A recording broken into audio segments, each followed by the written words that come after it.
एक लड़की जिसकी बड़े ही धूमधाम से शादी होती है, शादी होने के बाद उसकी सुहाग रात होती है, तभी उसका पति उस कमरे में प्रवेश करता है और अपनी पत्नी का जैसे ही घूंघट उठाता है, वो देखता है कि उसकी आंखों से आंसू गिर रहे होते हैं।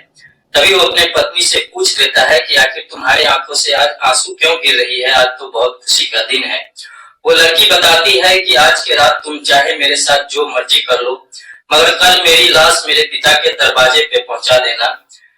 इसके आगे की कहानी जानने के बाद आपके भी पैरों तले जमीन खिसक जाएगी। नमस्ते, प्रणाम, आदाब, सत श्री अकाल। मैं प्रवीण पाखरे। आज की जो सच्ची घटना है ये बिहार की हाजीपुर जिले की है। वहीं की रहने वाली रोशनी, जिसकी उम्र 22 वर्ष थी। रोशनी अपने घर से हर रोज 16 किलोमीटर दूर पटना में एक कॉलेज होता है, उसमें पढ़ाई कर रही होती है। अपने सहेलियों के साथ वो हर रोज पढ़ाई करने जाती थी। इसी तरह वो हर रोज पढ़ाई करने जा रही होती है। एक दिन अचानक उसकी जो नजर थी वो एक मूर्ति बनाने वाले पेंटर के ऊपर पड़ती है, और उसके ऊपर पड़ती है। वो उसके पास जाती है और हर रोज वहां पे कुछ समय रुककर उसका जो कलाकारी होता है वो देखना शुरू कर देती थी। करीब हर रोज वहां पे वो आधे से 1 घंटे रुक जाती थी और उसका जो मूर्ति बनाने का कला था वो देखना शुरू कर देती थी। इसी तरह समय बीत रहा होता है। इधर जो मूर्ति बनाने वाला व्यक्ति था उसका नाम होता है दीपक, जिसकी उम्र 24 वर्ष थी।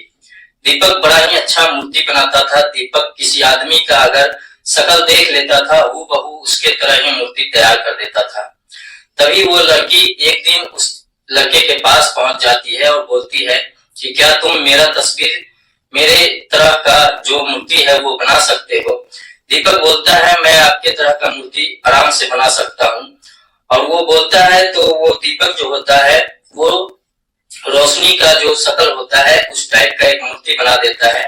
और जब वो मूर्ति देखती है तो इतना खुश हो जाती है, इतना इम्प्रेस हो जाती है कि वो मन ही मन दीपक के बारे में सोचना शुरू कर देती है। इसी तरह समय बीत रहा होता है और वो हर रोज दीपक के पास जाना शुरू कर देती है। और एक दिन वो दीपक से बोलती है कि क्या तुम मुझे भी मूर्ति बनाने का कला सिखा सकते हो, क्योंकि मुझे मूर्ति बनाने का कला से बहुत ज्यादा प्रेम है। जो दीपक होता है वो मुस्कुराता है और बोलता है ठीक है, अगर तुम्हें बनाना पसंद है तो तुम हर रोज मेरे पास 1 घंटे समय दो, मैं तुम्हें ये कला सिखा दूंगा। तभी वो हर रोज शाम के समय अपने सहेली के साथ वापस आती थी और सहेलियों को बोल देती थी कि तुम लोग जाओ, मैं यहाँ पे थोड़ा देर रुकूंगा। और वहां पे वो रुककर मूर्ति बनाने का जो कला होता है वो सीखना शुरू कर देती है। इसी तरह समय बीत रहा होता है और जो रोशनी थी, रोशनी के मन में दीपक के बारे में जो प्यार होता है वो उमड़ना शुरू हो जाता है। दीपक के इधर जो दीपक होता है, दीपक भी ग्रेजुएट होता है, पढ़ा लिखा व्यक्ति था और वो पेशे से कुम्हार होता है और वो मूर्ति बनाने का कार्य कर रहा था। तभी इन दोनों के बीच बातचीत काफी आगे चली जाती है और इन दोनों के बीच प्यार हो जाती है। एक दूसरे का मोबाइल नंबर भी दोनों ले लेते हैं और बातचीत करना शुरू कर देते हैं। उसके बाद उस जगह के अलावा कई और जगहों पे भी दोनों मिलना जुलना शुरू कर देते हैं और दोनों का जो प्यार था वो प्रमाण पे चढ़ जाता है। दोनों का प्यार काफी गहरा हो जाता है।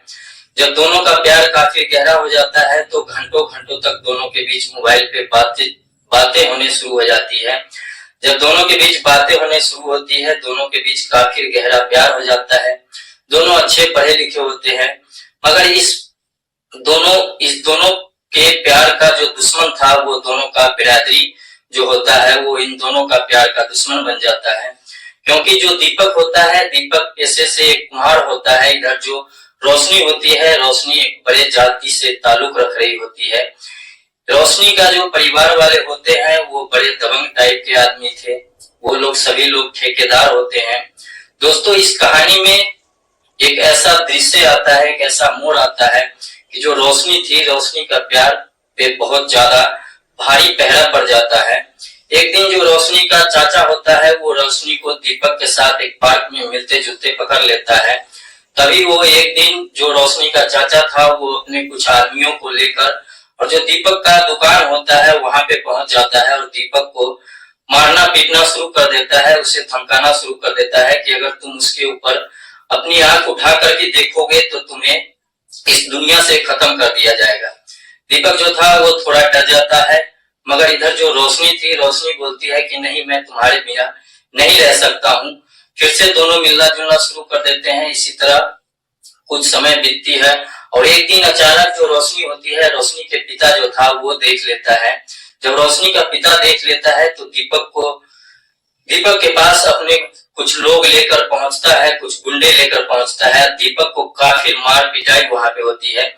दीपक किसी तरह अपना जान बचाकर वहां से तो निकल जाता है और वहां से निकलने के बाद दीपक कुछ दिन तक जो रोशनी होती है, रोशनी से मिलना जुलना बंद कर देता है। तभी रोशनी एक दिन दीपक के घर पे पहुंच जाती है और जब दीपक के घर पे पहुंचती है तो दीपक से मिलती है और बोलती है कि तुम और हमारे साथ कहीं चलो, हम लोग भाग चलते हैं। मगर जो दीपक होता है, दीपक बोलता है कि नहीं, हम भाग नहीं सकते हैं, क्योंकि हमारी जो सोसाइटी में है, हमारा जो पिता है, उनके इज्जत खराब हो जाएगी। इसलिए दीपक भागने से इनकार कर जाता है। मगर इन दोनों के बीच प्यार इतना ज्यादा गहरा होता है कि ये दोनों एक दूसरे को भुला नहीं पा रहे होते हैं। इसी तरह जो रोशनी थी, रोशनी फिर से दीपक से मिलना जुलना शुरू कर देती है। एक दिन फिर से जो दीपक का, जो रोशनी का जो पिता होते हैं, वो फिर से देख लेते हैं।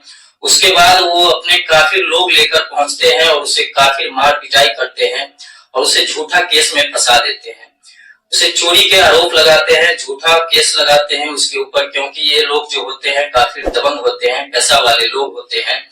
और दीपक को ऊपर झूठा केस लगाकर उसे कुछ दिन के लिए जेल भेजवा देते हैं। जब उसे जेल भेजवा देते हैं तो इधर जो रोशनी थी, रोशनी के पास जो मोबाइल फोन होता है वो भी छीन लिया जाता है और रोशनी का जो रिश्ता होता है वो हाजीपुर से कुछ दूर है, छपरा जिला पड़ता है, वहां पे उसकी रिश्ता तय हो जाती है। उसकी जिस लड़के से रिश्ता तय होती है, उस लड़के का नाम पड़ता है श्याम कुमार सिंह। श्याम कुमार सिंह से रोशनी का रिश्ता तय हो जाती है। उसके बाद रोशनी का जो शादी था वो 6 मार्च 2021 को कर दिया जाता है। जो श्याम कुमार सिंह होता है, उसे जो दीपक होता है, दीपक से काफी ज्यादा दोस्ती होती है और दोस्ती होने के कारण जो दीपक था, दीपक अपने दोस्त श्याम कुमार सिंह को इस लड़की के बारे में सारा चीज बता रखा होता है कि मैं एक लड़की से प्यार करता हूँ। इधर जो श्याम कुमार सिंह होता है, उसे सिर्फ ये नहीं पता होता है कि मेरा दोस्त दीपक जिस लड़की से प्यार कर रहा है वो लड़की मेरी ही बीवी है।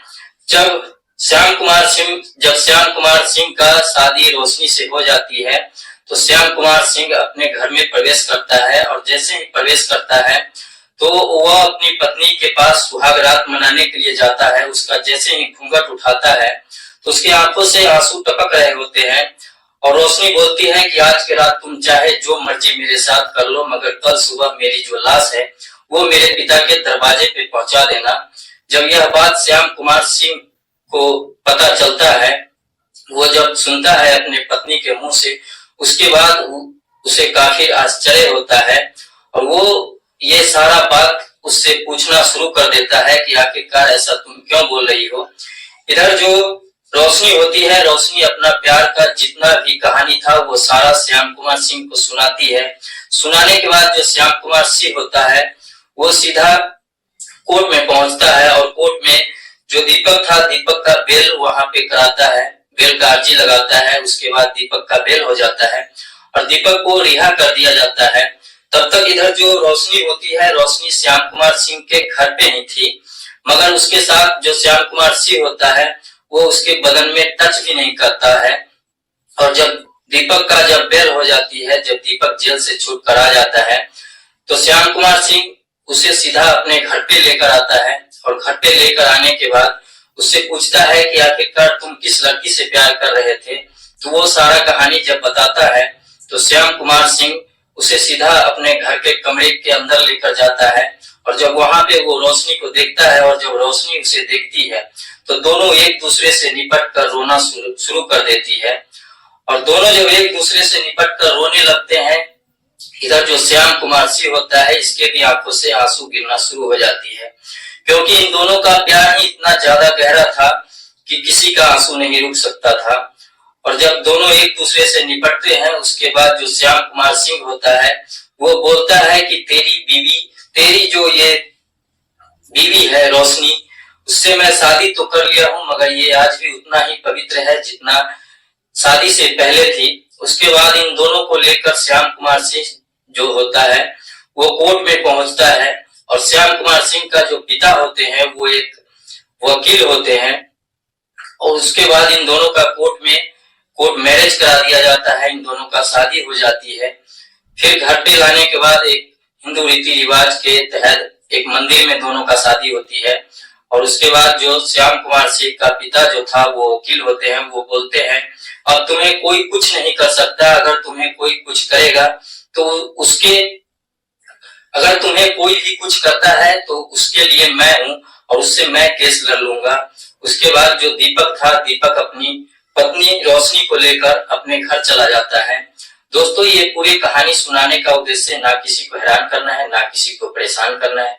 आप जहां भी रहिए अच्छे रहिए, स्वस्थ रहिए, अपनों का ख्याल रखिए और अपना भी ख्याल रखिए। अगर कहानी अच्छी लगी तो चैनल को सब्सक्राइब कर लीजिएगा और वीडियो को एक लाइक कर दीजिएगा। फिर मिलते हैं अगले वीडियो में, तब तक के लिए जय हिंद,